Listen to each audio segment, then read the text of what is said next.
Well, welcome to session 4. Here we're going to be talking about what items of the purchase and sale that can be negotiated. And we're also going to be talking about the basics of loans. So without further ado, let's get to the next slide. So what kind of things can be negotiated when you're getting ready to write up your offer? Well, the first thing that comes to mind, of course, is the purchase price. So your agent's going to have to know what your market is currently doing right now. Is it a multiple offer situation because it's a seller's market? If there's more buyers out there than the inventory can hold, then more than likely you're going to have to compete with other buyers, which means that you're going to have to write a really good, tight, clean purchase and sale agreement, a good offer, a good strong offer. The seller's going to choose the buyer that not only gives them a good price, but the strongest candidate to close on time. That's what they want. They want a good price and they want to close. So if there's any way possible that you can get a underwriter's approval instead of pre-approval, that is one step better than most people will have. So just to think about that when the time comes. So your purchase price, if it's listed for $100,000 and your agent finds out that there's 3 offers already there, then you may want to go above the purchase, the offer price. So you'll have to discuss that with your agent to make sure that it's necessary. Some of the other things would be the closing date. Your agent can call and say, what is the best closing date for the seller? Do they want to close really fast? Do they need an extra couple of weeks? Find out what's in the best interest of the seller, because now you're going to want to make your offer stand out to the needs of the seller. So your agent could call and find out. And then possession date. In some states, possession date is closing day. So if you close on the 30th of the month, and you get to move in that day. In some states, they have a different method where you can ask for 3 days after closing. Here in California, it's not unusual to purchase a home and then the seller stays in the house for 3 days after the transaction's already closed so they can move their things out. That is negotiable, but again, if it's a competitive situation, you're not really going to have too much to say about that. I would just say make sure that insurance is covered and everything, and let them have their 3 days. The other things would be escrow and title.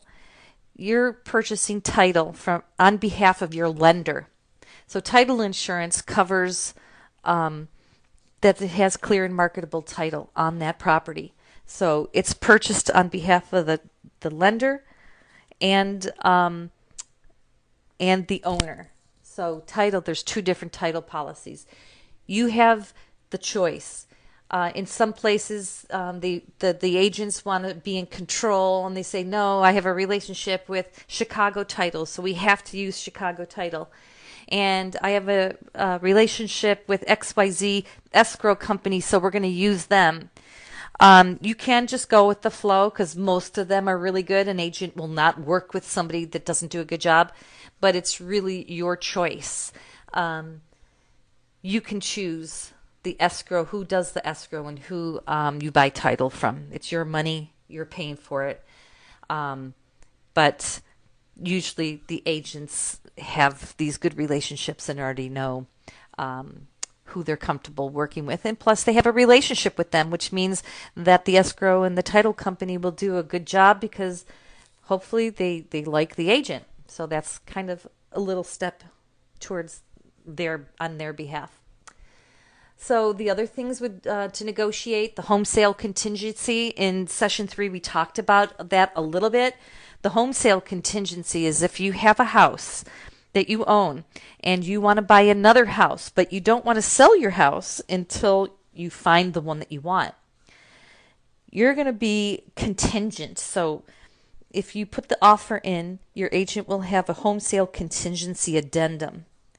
And the addendum is going to spell out all of the terms and conditions that you will, if the seller of that house that you're interested in buying agrees to the home sale contingency, that contingency will state how many days that you will have to list your home and to get it sold. And if you don't abide by those terms and conditions, the purchase and sale agreement will be null and void. It'll just be canceled because you're out of contract. So what you would do is, if you do find a home seller that will accept a home sale contingency, you got to go back and hurry up and get that house listed and sold so you can get the cash that you need to close on the house that you want to buy. It's a little bit tricky. I've done it many, many times before. It just means that you have your agent's going to have a little bit more work to do, and that you're going to have a little more work to do, because now you got to get your house ready fast to get listed. You can't dawdle with this one. You have to put it up on the market within 3 to 5 days. So if that's a possibility of your situation, get your house ready. Even before you start looking for another house, get it ready. Start pre-packing. Start cleaning it up. Start making it look like, yeah, I'm going to be selling my house. So give yourself some time so you're not like scrambling around at the last minute to get your house listed. Prepare for that. So if that's a possibility for you, I'd suggest doing that. An offer going in contingent is not seen very well. It is very risky for the seller to take that offer, because that means that somebody else is going to have to wait. If somebody wants to purchase their home and they may be cash, they can't bump you unless you're out of contract. So if a cash buyer comes the day after you put your home sale contingency in and the seller agrees to it, they can't do anything. But if your home didn't get listed on the third day that they told you that it needed to be, they can bump you. It's just a lot riskier of an offer to accept. And most of the time, a home sale contingency will not be taken by a seller unless their house has been sitting on the market for a while and they haven't had any bites on it. So there are lots of different reasons for that. The inspection contingency will also spell out how many days that you'll have to do that. So if you put your offer in with or without a home sale contingency, you'll have an inspection contingency attached to your purchase and sale agreement. It's an addendum, and it becomes part of that purchase and sale agreement. And on that inspection contingency, it's going to state how many days that you, the buyer, will have until you do the inspections, any kind of inspections that you want, and get back to the seller about the condition of that inspection. So for an example, during this process, you get your offer accepted, and once you get it into escrow, now the next thing you do is you need to find a home inspector. We have the ability to help you find a great home inspector in whatever area that you are in, whether they need to be licensed by the state or certified. There are different methodologies. Some states like California, you don't need to be a licensed home inspector to be a home inspector, but you should be at least certified. The certifications mean that that inspector has gone through a vigorous educational process to teach them all facets of the structural components of the home. If you find somebody that's not certified or licensed, if that was necessary, it becomes dicey, because you don't know if that person really understands the home inspection process or the components of the house. So always have either a licensed inspector, if that is what your state requires, or a certified InterNACHI certified inspector. My husband, Chris, is a certified InterNACHI home inspector. and he has connections all over the country, and he would be the one matching you up with the proper home inspector for your house. Um, we would have developed a relationship between you and me, and my husband will go out and help you find the right inspector. Make sure that your home is inspected. You'll have that 7 to 10 day period to get it done, and then a response is required. If a response is not sent to the seller within that time frame, you have actually waived any right to a home inspection. It's done. So it's imperative that you follow these timelines very, very closely. If you have a 7-day home inspection contingency, make sure that you get a home inspector in there like on the 3rd day or the 4th day, because it takes about 24 hours to get the report back. And then you and your agent will go through that report and make sure that it's to your satisfaction, that whatever the house reveals, that you're okay with living in the house in those conditions. If there are some structural items that can be repaired, then your agent and you will decide whether or not you're going to ask the seller to repair those items, or possibly give you a credit in lieu of the repairs. So that would be in the form of closing cost credit. You can never get money out of escrow, cash, but say it was $3,000 that the repairs cost, and you asked for the $3,000 in lieu of the seller repairing those items, they would give you $3,000 towards your closing costs. Closing costs, as we talked about before, are going to be 2.5% or so of the purchase price. So if you're strapped with cash and you'd like some extra help paying those closing costs, it would go directly there. But then, of course, you're going to have to make those repairs once you move in sometime. Nobody's going to be looking to see if you make the repairs, but if those repairs are there and they're important to you, you're going to want to get those repaired when you move in. And then you have the finance contingency, which is also another addendum. It's part of the purchase and sale agreement. However, some people don't have a finance contingency attached to the purchase and sale because they're either cash buyer, or they're waiving their contingency because they're already underwritten by their lender and they are 100% sure that they're going to get their loan.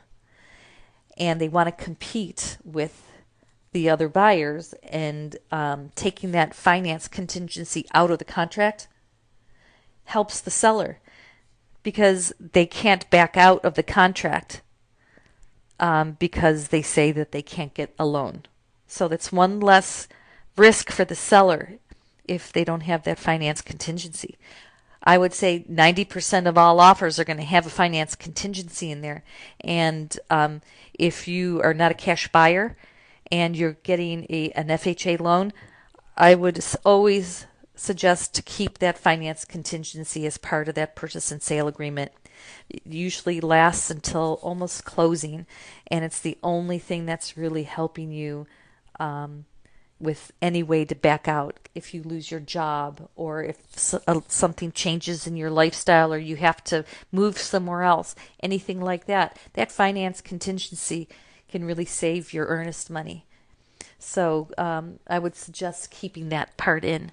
So you have your inspection contingency, and you have your finance contingency, and if necessary, your home sale contingency if you own a home and you need to buy one.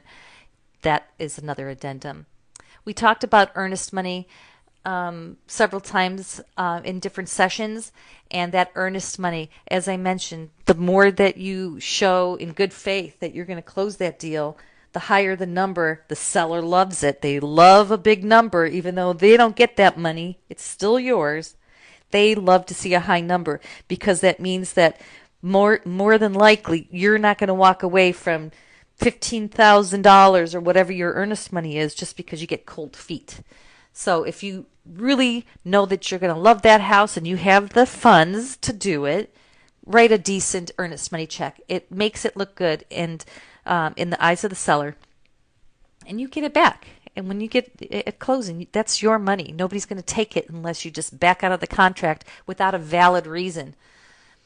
Also, some of the things, any items that you know up front that you'd like to address, like say, for example, the seller has a bunch of junk in the backyard, old tires or whatever they have. You want to make sure that they remove all their junk. You can write up an addendum and attach it to the offer and say, seller to remove all of the junk and debris in the backyard 3 days before closing, or something to that effect. Anything that is out of the ordinary or of concern to you, if you go through a house and you're like, I love this house, but they've got all this whatever, you can ask the seller to remedy that right up front. And if they don't, then you know it's a deal breaker. If they fix it up front and they agree to your requests, then you don't have to worry about it. They'll fix it. If they don't, then that's another matter that your agent and the listing agent will have to deal with. And that's why always put a timeline on it. Say what you want and how you want it done and when you want it completed. That'll make sure that it gets done at the right time and you don't have to scurry around before closing.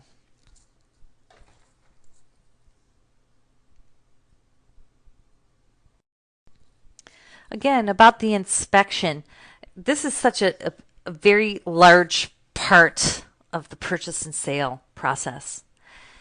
It's the most fragile part of the purchase and sale agreement because you don't know the condition of the home. When you go look at a house, you've looked at 10 houses today, and this is the best one that you saw and you love it, but you didn't look at everything. You didn't have a chance to look inside cabinets and look at the plumbing and look at the heater and look at all the structural components of it. You pretty much saw what was on the outside. So the inspection phase is the most important phase, and this is where most of the deals fall through. So take it really going in saying, I'm going to pay a lot of attention to the inspection process. You're going to want to hire your inspector as soon as possible. If it's a really busy time of the year, he may not be able to fit you in right away. So call or have your agent call the inspector to book it as soon as possible, because you will have pre-negotiated how many days that you have in order to respond. So once you've gone through it, we talked about the inspection on the previous slide, you'll have 7 or 10 days or whatever you negotiate. Your inspector is going to go through everything and tell you all the conditions of every part of that house. It's also important to have a home inspector that has infrared thermal technology. So that is something that we'll talk about in a different session. But infrared technology, if an inspector doesn't use it these days, they're not a very good high-tech inspector. They can't see through walls. So if there's a pipe that's leaking, and it could be leaking for years, you don't know. But with infrared thermal imaging, it's a camera that senses heat and moisture, and it shows you if what's going on behind that wall. So I would make sure that your inspector has that. Also, the roof, which is a very big component of a home. Here in California, most of the roofs are tiled. You can't walk on them without breaking the tiles. So it's very hard for an inspector to get up on the roof, walk around, and not break tiles, and it's also very dangerous for people to walk up on there anyway. So an inspector should be using a drone. A drone will take video of everything of the roof, and then you have a whole history of what's going on up there. So it's important to use a drone and infrared thermal imaging when doing a home inspection. So after you've been able to go through the whole thing with the inspection and you're okay with it, or you worked through all the details, and negotiate it if the seller is going to repair or if you're going to get credit in lieu of repairs, then you can waive your inspection. Once it's all completed and both sides have agreed to it, then you just go ahead and sign off on it, and it'll move to the next phase of the process. Okay, we're going to talk a little bit about loan basics. And everybody seems to be unaware of the types of programs out there. Are there first-time homebuyer programs? Are there grant money? There's all sorts of different things, but basically there's just about 5 of them. And here it kind of outlines what they are.